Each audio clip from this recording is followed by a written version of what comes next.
BJP के लिए उन्होंने कम से कम 80-85 के ऊपर कार्यक्रम किए, करोड़ों रुपया अपना पूरा कैरियर बीजेपी के लिए 12 साल एक जनसेवा की तरह, एक अच्छे सिपाही की तरह बीजेपी के लिए वो काम करते रहे। वो सिर्फ एक निर्दलीय कैंडिडेट है और वो सिर्फ जनसेवा के लिए वो व्यक्ति आया है और ये यहाँ की जनता को समझना पड़ेगा कि अब वो निस्वार्थ भाव से और मेंटली फ्री होकर सेवा करेगा। हम सिर्फ पवन भैया की ही बहन नहीं है, हम बिहार के तमाम भाइयों की बहन है और आज किसी भी भाई को अगर मेरी ज़रूरत पड़ेगी तो वीना दीदी हर भाई के लिए खड़ी है। राजनीति की इतनी घटिया चीज़ है कि अच्छे लोगों का भाई गुजारा नहीं राजनीतिक में। हम जैसे लोग पता नहीं जीवन में कभी राजनीति कर पाएंगे या नहीं कर पाएंगे। कल हम भ्रमण कर रहे थे तो कहीं कहीं ऐसा जगह आया जहां लगा कि हम चल रहे हैं, गड्ढे में गाड़ी चल रहा है, गाड़ी में गड्ढा चल रहा है, समझ नहीं आया। तो जो कहते थे पवन सिंह बीजेपी ज्वाइन करेंगे जीतने के बाद, उनको क्या कहेंगे आप? उनको अभी देखिए, उनको क्या कहना है, अभी कुछ इस मैटर पे कह ही नहीं सकते हैं। अब जहां बीजेपी ने सारे चैनल्स में चल रहा है कि वो बीजेपी ने उन्हें निष्कासित कर दिया, अब तो लोगों को ये यकीन हो गया ना। बाकी नमस्कार, मैं राजीव। कुछ भी बोलने से पहले बस यही बोलना चाहता हूँ कि इंटरफेस से पता चल रहा होगा कि हम लोग कहाँ पे आए हैं। सीधे सीधे बात करते हैं, बाकी बातें बाद में होंगी क्योंकि वक्त बहुत कम है। दीदी, लोग 2 दिन से सुन रहे हैं आपको मेरे चैनल पे और सब ने ऐसा बोला है कि वीना दीदी से, पवन सिंह से जुड़ा हुआ सवाल उनसे पूछिए और हम लोग को जानना है। तो एक बार दोबारा से जुड़ने के लिए थैंक यू सो मच दीदी।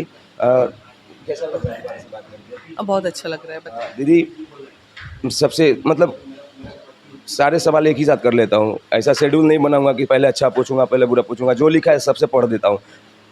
पवन सिंह बीजेपी से क्यों निकालेगा?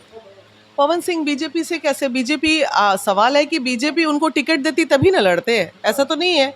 अगर देती तो ज़रूर वो लड़ते। उनका मन 19 में उन्हें बीजेपी ने कहा कि आपको अगला बार देंगे।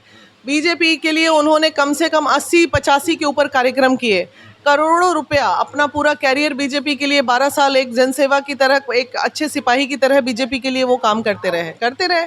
वो बीजेपी के अच्छे सिपाही थे और आज जब वो कुछ ना उसको मिला बीजेपी से और वो बच्चा अगर अपने जीवन में आगे बढ़ना चाह रहा है, अपने क्षेत्र में काम करना चाह रहा है, तो उसको मतलब दूध की मक्खी की तरह बीजेपी ने निकाल के फेंक दिया।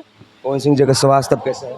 हाँ जी, पवन सिंह जी का स्वास्थ्य अभी ठीक है। 2 दिन के लिए थोड़ी धूप वूप में काफ़ी परेशानी हो गई थी जिसकी वजह से स्वास्थ्य थोड़ी खराब हो गई थी। दीदी, आज का शेड्यूल क्या है? आज का शेड्यूल अभी हमारा विक्रमगंज क्षेत्र, कल 20 गाँव में सभा हमारी लगी थी और अभी हमारा 3 गाँव में और सभा है। उसके बाद डेहरी में जीविका दीदियों के साथ हमारी मीटिंग है। जो कहते थे पवन सिंह बीजेपी ज्वाइन करेंगे जीतने के बाद, उनको क्या कहेंगे आप? उनको अभी देखिए, उनको क्या कहना है, अभी कुछ इस मैटर पे कह ही नहीं सकते हैं। अब जहां बीजेपी ने सारे चैनल्स में चल रहा है कि वो बीजेपी ने उन्हें निष्कासित कर दिया, अब तो लोगों को ये यकीन हो गया ना, बाकी पार्टियों वालों को, कि भाई ये बीजेपी के सिपाही। वो सिर्फ एक निर्दलीय कैंडिडेट है और वो सिर्फ जनसेवा के लिए वो व्यक्ति आया है और ये यहाँ की जनता को समझना पड़ेगा कि अब वो निस्वार्थ भाव से और मेंटली फ्री होकर सेवा करेगा। थोड़ी सी जो दबाव थी वो भी खत्म हो गई। पवन सिंह को चाहने वाले पूरे भारतवर्ष से कमेंट किया है कि हमें उनके स्वास्थ्य का फिक्र है और वो अच्छे रहें, हम लोग दुआ करते हैं। बट ये जानना चाहते हैं कि एक्चुअली उनको हुआ क्या था?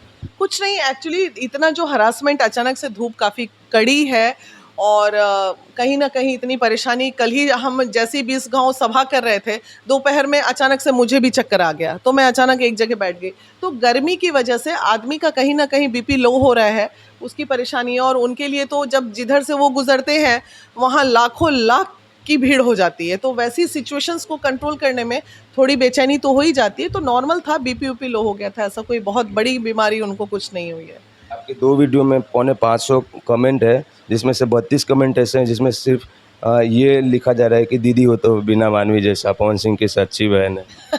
बिल्कुल, हम सिर्फ पवन भैया की ही बहन नहीं है, हम बिहार के तमाम भाइयों की बहन है और आज किसी भी भाई को अगर मेरी ज़रूरत पड़ेगी तो वीना दीदी हर भाई के लिए खड़ी है। मैनिफेस्टो कब डिक्लेयर हुआ है? मैनिफेस्टो निकल गया है भाई, गाड़ी पे लग के चिपक के चल रहा है। मैनिफेस्टो 17-18 पॉइंट का, हर गाड़ी पे चिपकी हुई है मैनिफेस्टो, हर न्यूज़ में चल रहा है, हर चैनल पे चल रहा है। मैनिफेस्टो रिलीज है ऑलरेडी। मैनिफेस्टो में 3 मुख्य कार्यों के बारे में बताइए ना। 3 मुख्य कार्यों: महिला सशक्तिकरण, महिला रोजगार, पहले हम महिलाओं की बात करें, युवा सशक्तिकरण, युवा रोजगार, स्कूल, हॉस्पिटल्स जो हमारा सबसे ज़्यादा ज़रूरी है, काराकाट की सड़कें जो कल हम भ्रमण कर रहे थे तो कहीं कहीं ऐसा जगह आया जहां लगा कि हम चल रहे हैं, गड्ढे में गाड़ी चल रहा है, गाड़ी में गड्ढा चल रहा है, समझ नहीं आया। तो ये सारी चीज़ों पे डेवलपमेंट की बातें होंगी। जितने आवास योजना सेंट्रल में है वो सारी चीज़ें तुरंत 1 साल के अंदर होगी। प्रधानमंत्री आवास योजना हो या फिर शौचालय हो, ये सब जो कार्य नहीं हुआ है वो होगा। ये मेन 5 मैनिफेस्टो, और डालमिया नगर तो मेन मुद्दा रहा है, वो तो मैनिफेस्टो का जड़ है सबसे बड़ा। पवन सिंह जी ने ट्वीट किया, अभिमन्यु कल भी अकेला था, आज भी अकेला है और उसे घेर के मारा गया था महाभारत में। क्या पवन सिंह जी खुद को अकेला महसूस कर रहे हैं क्या? नहीं, बिल्कुल नहीं अकेला महसूस करना चाहिए। थोड़ा मनोबल तो टूटता है ही, जिसके लिए जिस व्यक्ति ने पूरा जान प्राण, एक बात तो अब समझ में आ गई, राजनीति की इतनी घटिया चीज़ है कि अच्छे लोगों का भाई गुजारा नहीं राजनीतिक में। हम जैसे लोग पता नहीं जीवन में कभी राजनीति कर पाएंगे या नहीं कर पाएंगे। शुरुआत तो हो चुकी है। नहीं, मैं राजनीतिज्ञ नहीं हूँ, होप सो। समाजसेवी हूँ। मैं समाजसेवी हूँ, समाजसेवी ही रहना अभी पसंद करूँगी। राजनीतिक में जब आना होगा तो ये पार्टी पॉलिटिक्स में मुझे अभी पढ़ने का कोई शौक नहीं है। अच्छा, कल नाली वाली में आपका पैर लड़खाया था तो चोट लगा था कि नहीं? तो बस एक नाली वाली में वो सब आम है, अब चल रहे हैं तो नाली में गिरना, नाली खुली है तो गिरेंगे ही ना, तो वहीं पे थोड़ा सा गिर गया। लास्ट सवाल है, क्या पवन सिंह खुद को अकेला महसूस करे? एक बार फिर से थोड़ा सा विस्तार। अकेला महसूस करना है, आपके साथ पूरा काराकाट का जनता का प्यार है, आपकी बहनें, अपनी आपकी माँ, चारों तरफ पवन मैं हुआ पड़ा है, इसलिए बिल्कुल उनको अकेला महसूस नहीं करना चाहिए। थैंक यू सो मच दीदी, जुड़ से एक बार थैंक यू सो मच।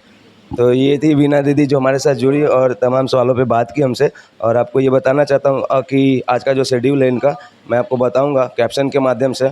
और दीदी आज जहाँ पे इनका गतिविधि है वहाँ जाके रिकॉर्ड करने का कोशिश करेंगे। बने रहिए, मिलता हूँ कहीं और।